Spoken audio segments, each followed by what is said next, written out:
విడు మొరటోడు అని వాళ్ళు వీళ్ళు ఎన్నెన్ని అన్న పసి పిల్లవాడు నాడు.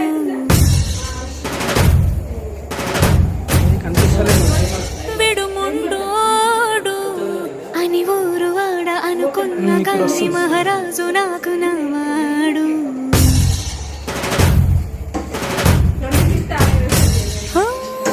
మాట పెడుసైనా మనసులో రాయిలా ఉన్నవాడిలోన దేవుడెవరికి తెలుసును నాకన్నా. సూసేకి అగ్గిరవ్వ మాదిరే ఉంటాడే